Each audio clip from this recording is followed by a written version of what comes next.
Clip number 744۔ اس clip میں آپ قرآن پاک کی سورہ کہف کی آیت نمبر 36 سے 39 تک کی تلاوت، ترجمہ اور تفسیر قرآن صراط الجنان سماعت فرمائیں گے۔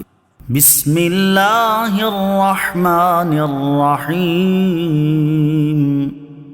ترجمہ: اللہ کے نام سے شروع جو نہایت مہربان رحمت والا ہے۔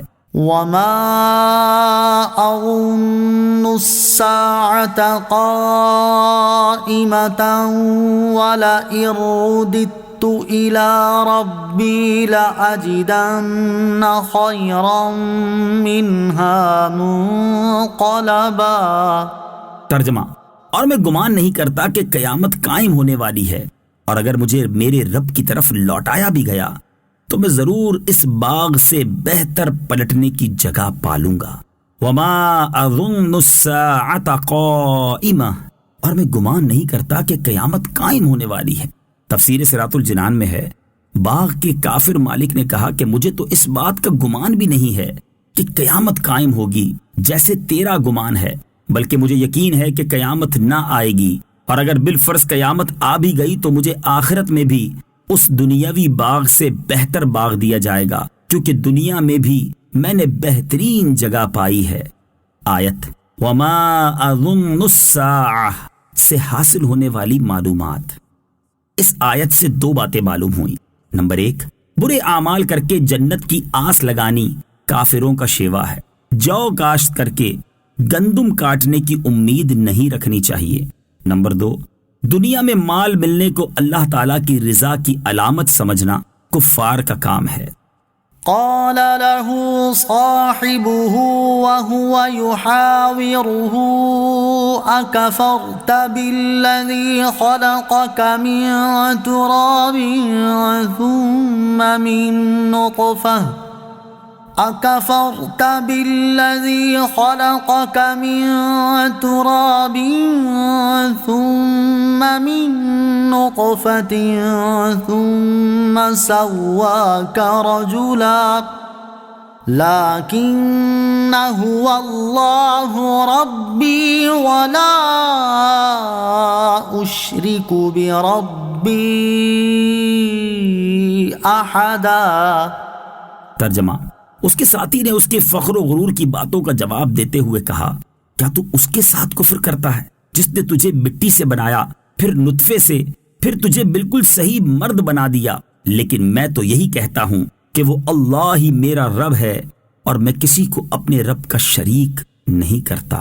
قال له صاحبہ، اس کے ساتھی نے اسے کہا۔ تفسیر صراط الجنان میں ہے، اس آیت اور اس کے بعد والی آیت کا خلاصہ یہ ہے کہ یہ سب باتیں سن کر اس کافر کے مسلمان ساتھی نے اس کی فخر و غرور کی باتوں کا جواب دیتے ہوئے کہا، کیا تو اس خداوند قدوس کے ساتھ کفر کرتا ہے جس نے تجھے مٹی سے بنایا، پھر نطفے سے، اور پھر تجھے بالکل صحیح مرد بنا دیا؟ یعنی اس نے تجھے عقل و بلوغ، قوت و طاقت عطا کی، اور تو سب کچھ پا کر کافر ہو گیا، لہٰذا تو اس کو مان یا نہ مان، لیکن میں تو یہی کہتا ہوں کہ وہ اللہ عز و جل ہی میرا رب ہے، اور میں کسی کو اپنے رب عز و جل کا شریک نہیں کرتا۔ ولولا إذ دخلت جنتك قلت ما شاء الله لا قوة إلا بالله إن ترني أنا أقل منك مالا وولدا۔ ترجمہ: اور ایسا کیوں نہ ہوا کہ جب تو اپنے باغ میں گیا تو کہتا، یہ سب وہ ہے جو اللہ نے چاہا، ساری قوت اللہ کی مدد سے ہی ہے، اگر تو مجھے اپنے مقابلے میں مال اور اولاد میں کم دیکھ رہا ہے۔ قلت ما شاء اللہ، تو کہتا جو اللہ نے چاہا۔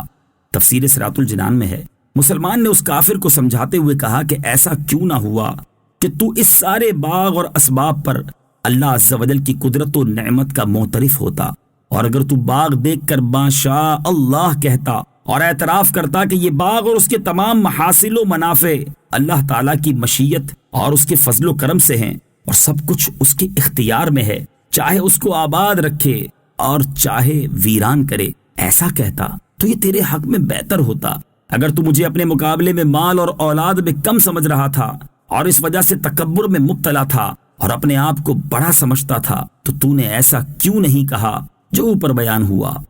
مسلمان اور کافر کا فرق۔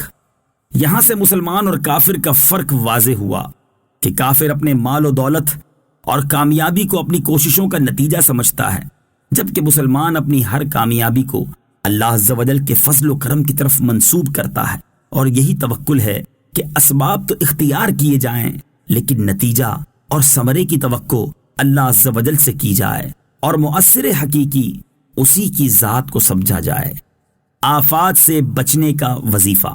حضرت انس رضی اللہ تعالی عنہ سے روایت ہے، نبی اکرم صلی اللہ تعالی علیہ وآلہ وسلم نے ارشاد فرمایا، جو شخص کوئی پسندیدہ چیز دیکھ کر ما شاء اللہ لا قوت الا باللہ کہے تو اسے نگاہ نقصان نہیں پہنچائے گی۔